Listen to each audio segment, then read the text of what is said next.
ይስጥልኝ አድማጮች በቅድሚያም አርዕስተ ዜናዎችን አሰማለሁ። የተባበሩት መንግስታት ድርጅት የሰሜን ኢትዮጵያውን ጦርነት ሸሽተው ለተጎዱ ከ1.6 ሚሊዮን በላይ ሰዎች የህይወት አድን እርዳታን ለማድረስ $205 ሚሊዮን እንደሚያስፈልገው አስታወቀ። ድርጅቱ በጦርነቱ ከ2 ሚሊዮን በላይ ኢትዮጵያውያን ደህንነት ፍለጋ መኖሪያ ቀያቸውን ለቀው ወደ ሌሎች አካባቢዎች መሰደዳቸውን፣ ወደ 60 ሺህ የሚጠጉ ደግሞ ድንበር ጥሰው ሱዳን መግባታቸውን አስታውቋል። ሩሲያ በዩክሬን ላይ ወረራ ከጀመረችበት ከ12 ቀን አንስቶ እስካሁን በዩክሬን 406 ንጹሃን ዜጎች መገደላቸውን የተባበሩት መንግስታት ድርጅት አስታወቀ። እንደ ድርጅቱ 801 የዩክሬን ዜጎች በጦርነቱ ቆስለዋል። የዩክሬን መንግስት በበኩሉ የሟቾቹ ቁጥር በሺህ እንደሚቆጠር ነው የገለጸው። 7000 የሩሲያ ወታደሮች በጦርነቱ መሞታቸውን የዩክሬን መንግስት አክሏል። በሌላ በኩል የሩሲያና የዩክሬን ተደራዳሪዎች ለዩክሬን ቀውስ እልባት ለማፈላለግ ከሰዓታት በፊት ዛሬ ለሶስተኛ ጊዜ ድርድር ተቀምጠዋል። ዜናው በዝርዝር የተባበሩት መንግስታት ድርጅት በሰሜን ኢትዮጵያ ያለውን ጦርነት ሸሽተው ለተጎዱ ከ1.6 ሚሊዮን በላይ ሰዎች የህይወት አድን እርዳታን ለማድረስ $205 ሚሊዮን እንደሚያስፈልገው ገለጸ። የመንግስታቱ የስደተኞች መርጃ ድርጅት UNHCR ባለፈው አርብ ይፋ ባደረገው ጥያቄ በአፋር፣ አማራና ትግራይ ክልሎች የሚገኙ ኢትዮጵያውያን እንዲሁም ኤርትራውያን ስደተኞችን ለመደገፍ $117 ሚሊዮን እንደሚያስፈልግ አስታውቋል። በሱዳን የሚገኙ ኢትዮጵያውያን ስደተኞችን ለመርዳት ተጨማሪ $72 ሚሊዮን እንደሚያስፈልግና $16 ሚሊዮን ለሌሎች ጎረቤት ሀገራት ድንገተኛ እርምጃዎች የሚመደብ ይሆናል ሲል ድርጅቱ አስታውቋል። የዩኤንኤችሲአር ቃል አቀባይ ሻቢያ ማንቱ ጄኔቫ ላይ ለጋዜጠኞች በሰጡት መግለጫ በሰሜን ኢትዮጵያ ለ16 ወራት የዘለቀው ግጭት ሰብአዊ ቀውስ አስከትሏል። በሰሜን ኢትዮጵያ ጦርነት ጾታን መሰረት ያደረጉ ጥቃቶች፣ የሰብአዊ መብት ጥሰቶች፣ የመጠለያና የመሰረታዊ አገልግሎቶች አቅርቦት ጥፋትና የምግብ ዋስትና ጦት ተከስቷል። ነዋሪዎቹ በጦርነቱ ከሀገር ውጭ ተሰደዋል። ከመኖሪያ አካባቢያቸውም ብዙ ሰላማዊ ሰዎች መፈናቀላቸውን ቃል አቀባይዋ ተናግረዋል። ከ2 ሚሊዮን በላይ ኢትዮጵያውያን ደህንነትን ፍለጋ መኖሪያ ቀያቸውን ለቀው ወደ ሌሎች አካባቢዎች መሰደዳቸውን፣ ወደ 60 ሺህ የሚጠጉ ደግሞ ድንበር ጥሰው ሱዳን መግባታቸውን አክለዋል። የመንግስታቱ የስደተኞች መርጃ ድርጅት UNHCR የኢትዮጵያ መንግስት የተፈናቀሉ ስደተኞችን በተስተካከሉ አዳዲስ ቦታዎች ለማስቀመጥ የሚያደርገውን ጥረትና 20 ሺህ ስደተኛ ህጻናትን ወደ ትምህርት ገበታቸው ለመመለስ እያደረገ ያለውን ስራ ማድነቁም ተዘግቧል። ከአለፈው አመት ጀምሮ ከኦሮሚያ ክልል ተፈናቅለው በአማራ ክልል ሰሜን ወሎ ሀብሩ ወረዳ መርሳ ከተማ ተጠልለው የሚገኙ ተፈናቃዮች ከህወሓት ጦርነት በኋላ የሚደረግልን ድጋፍ የለም ሲሉ ገለጹ። የመርሳ ከተማ አስተዳደር ግን አስፈላጊውን ሁሉ ድጋፍ እያደረገ እንደሆነ ተመልክቷል።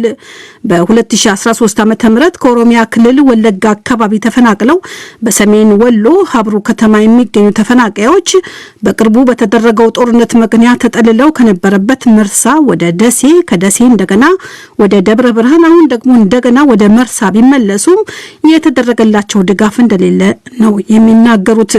በጦርነቱ ወቅት ከህብረተሰቡ የተሰጠን ፍራሽና የመኝታ ቁሳቁስ በተዋጊዎቹ በመወሰዱ በቀዝቃዛ ሲሚንቶ ላይ ነው የምንገኘው ብለዋል። አመት እየተጠጋን ነው። ባለፈው በተፈናቀለው ምክንያት ማለት ነው። ትንሽ መኮረኒ ለ10 ቤተሰብ ለአንድ ባባወራ 25 ኪሎ ሰጠን። እስካሁን ያው 3 ወራችን ዝም ብለን ተቀምጠናል። ምንም የተደረገልን የለም። ዝም ብለን ከወታደር ካምፕ ላይ ተቀመጥነው። አሁን ጭራሽ ጁንታ ከገባ ወዲህ ያው በጎ አድራጊም የሰጠነን ዘመድም የሰጠነን ጁንታ ወስዶ ታገኘን። ዝም ብለን ከሲሚንቶ ላይ ነው የምናድረው። ሲሚንቶ ላይ ነው አሁን ለብርድና ለበሽታ የተጋለጥን ያለነው። የአካባቢው መንግስት ትኩረት ያደረገው በጦርነቱ ምክንያት ተፈናቅለው ለነበሩና ለተመለሱ የአካባቢው ነዋሪዎች ብቻ መሆኑንና እርዳታ ካገኙት 3 ወራት ማለፉን ከሆሩ ጎድሩ ወለጋ የመጡ ተፈናቃይ አስረድተዋል። በአማራ ክልል ሰሜን ወሎ ዞን የመርሳ ከተማ ምክትል ከንቲባ አቶ መላኩ አለሙ ግን የተፈናቃዮችን አቤቱታ አይቀበሉም። መንግስትም ሆነ ህብረተሰቡ አስፈላጊውን ድጋፍ እያደረገ ነው ባይ ናቸው። ለፋብሪካዎች ተብሎ የተሰሩ ሼዶች ነበሩ። በቂና ከበቂ በላይ በሚባሉ ሁኔታዎች ወደ 2 ሼዶች አካባቢ ያሉ በጣም ትልቅ ሼዶች ማለት ነው። እንደውም እሱ ትርፍ አለና አሁን እነሱ ተሳፍተው ነው የያዙት። የመኖሪያ ደረጃውን የጠበቀ ግንባታ ነው ያለው። ምንም አይነት ችግር የለባቸውም። የማረከ እንደሚታ አገልግሎትን በተመለከተ የጥራታቸው የምግብ እንትን ጉዳይ ብቻ ነው ሾርቴጁ ያለው። በአባወራ ደረጃ 101 ናቸው። አሁን ቶታል የቤተሰብ እንትናቸው ወደ 245 ለዛ አካባቢ ደርሷል። አሁን በየጊዜው እየመጡ እየተንጠባጠቡ የሚጨመሩ ሙሉ በሙሉ ከወለጋ የመጣ ነው። ባለፈው ዓመት መጀመሪያ አካባቢ በኦሮሚያ ክልል ወለጋና አካባቢው ማንነትን መሰረት ባደረጉ ጥቃቶች የተፈናቀሉ በርካታ ወገኖች በተለያዩ የአማራ ክልል አካባቢዎች ተጠልለው እንደሚገኙ የባህር ዳር ወኪላችን አለምነው መኮንን ዘግቧል። በአብዬ ግዛት በደቡብ ሱዳንና በሱዳናውያን መካከል በተቀሰቀሰ አለመግባባትና ግጭት ቢያንስ 27 ሰዎች ተገደሉ፣ ወደ 4 ሰዎች ደግሞ መጎዳታቸውን የአካባቢው ባለስልጣናት ገለጹ። አሶሺየትድ ፕሬስ የአብዬ ግዛት ባለስልጣናትን ጠቅሶ ከስፍራው እንደዘገበው ከሱዳን የመጡ እረኞችና ተዋጊዎች በዲንቃ ብሔረሰብ አባላት ላይ ጥቃት ሰንዝረዋል። የተባበሩት መንግስታት ድርጅት ባወጣው መግለጫ አካባቢው ላይ የመንግስታቱ ድርጅት ሰላም አስከባሪ ጓድ ሰላማዊ ነዋሪዎችን ከጥቃት እየጠበቀ ነው። ደቡብ ሱዳንና ሱዳን የሚወዘገቡባት በነዳጅ ሀብት የበለጸገችው የአብዬ ግዛት ደቡብ ሱዳን በጎርጎሮሳውያኑ 2011 ዓ.ም ነጻነቷን ካገኘች በኋላ ሰላምን አጥታ ትገኛለች። አድማጮች በመከታተል ላይ ያላችሁት ከዶይቼ ቬለ በቀጥታ የሚሰራጨውን የምሽቱን የዓለም ዋና ዋና ዜና ነው። ሩሲያ ዩክሬንን ከወረረችና በሀገራቱ ጦርነት ከተቀሰቀሰ ወዲህ ዜጎች ሀገሪቱን እየለቀቁ መሰደዳቸውን ቀጥለዋል። የተባበሩት መንግስታት የስደተኞች ድርጅት UNHCR እንደገለጸው በአሁኑ ጊዜ ከ1.5 ሚሊዮን በላይ ሰዎች ዩክሬንን ለቀው ወደ ጎረቤት ሀገራት ተሰደዋል።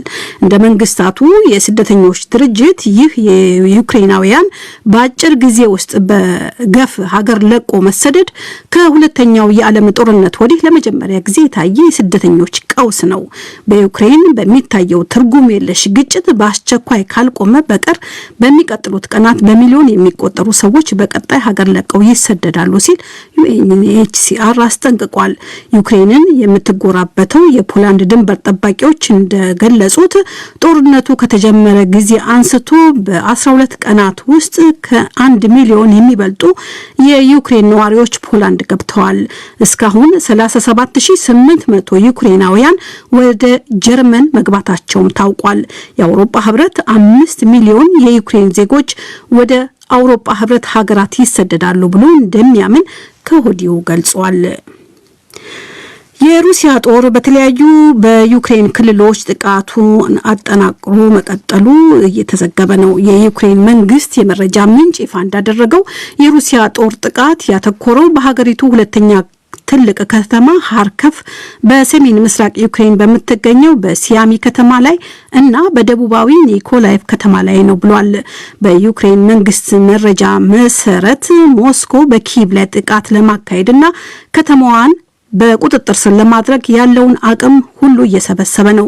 በተለያዩ የዩክሬን ከተሞች የሰብአዊ ቁሳቁስ በማለቁና አስከፊ ሁኔታው በመባባሱ ምክንያት መንግስት ዜጎችን ዩክሬንን በአስቸኳይ ለቀው እንዲወጡ ጠይቋል። የሩሲያ ጦር ለሰላማዊ ሰዎች የሰብአዊነት ኮሪደሮችን እንደሚከፍትም ዛሬ ጠዋት ማስታወቁ ተነግሯል። በሌላ በኩል ዛሬ 12ኛ ቀኑን በያዘው የሩሲያ በዩክሬን ላይ ወረራ እስካሁን በዩክሬን 406 ንጹሃን ዜጎች መገደላቸውን የተባበሩት መንግስታት ድርጅት አስታውቋል። እንደ ድርጅቱ 801 የዩክሬን ዜጎች በጦርነቱ ቆስለዋል። የዩክሬን መንግስት በበኩሉ የሟቾች ቁጥር በሺህ እንደሚቆጠር ነው የገመተው። 7000 የሩሲያ ወታደሮች በጦርነቱ ህይወታቸው እንዳለፈም ገልጿል።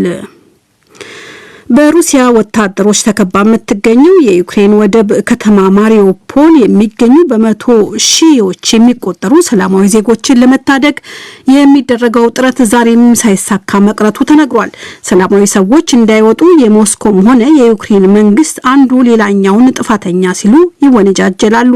ሞስኮ የሚገኘው የክሬምሊን መንግስትና የቀይ ቀይ መስቀል እንዳስታወቁት ዜጎችን ከከተማዋ ለማውጣት የተደረገው ጥረት አልተሳካም። ሰላማዊ ሰዎችን ለማውጣት የተደረሰውን የተኩስ አቁም ስምምነት ባለማክበር የሩሲያው ፕሬዝዳንት ቭላዲሚር ፑቲን ዩክሬንን ተጠያቂ አድርገዋል። ሞስኮ ወደ ሩሲያ የሚወስዱ 3 መንገዶችን ጨምሮ 6 የሰብአዊ ኮሪደሮችን ክፍት ማድረጓን ፑቲን ገልጸዋል። ወደ ሩሲያ ይወስዳሉ የተባሉት 3 የሰብአዊ ኮሪደሮች የዩክሬን መንግስት ግን ውድቅ አድርጓል። በሌላ በኩል ቀይ መስቀል በዩክሬንና በሩሲያ መካከል ዝርዝርና ግልጽ የሆነ የስምምነት እጥረት አለ ሲል ገልጿል። የሩሲያና የዩክሬን ተደራዳሪዎች በዩክሬን ያለውን ጦርነት ለማስቆም ዛሬ ለ3ኛ ጊዜ ድርድር ተቀምጠዋል። ከ2 ሰዓት በፊት የዩክሬን ተደራዳሪዎች ይፋ እንዳደረጉት ከሩሲያ ጋር ዛሬም ለንግግር እንቀመጣለን። በሌላ በኩል በዩክሬን ሃርኮቭ ከተማ ላይ በሚገኝ በአንድ የአተም ኃይል ማብላሊያ ማዕከል ላይ ጥቃት መሰንዘሩ አካባቢው ላይ መርዘኛ የራዲዮ ጨረር ብክለት እንዳያስከትል ስጋት ፈጥሯል።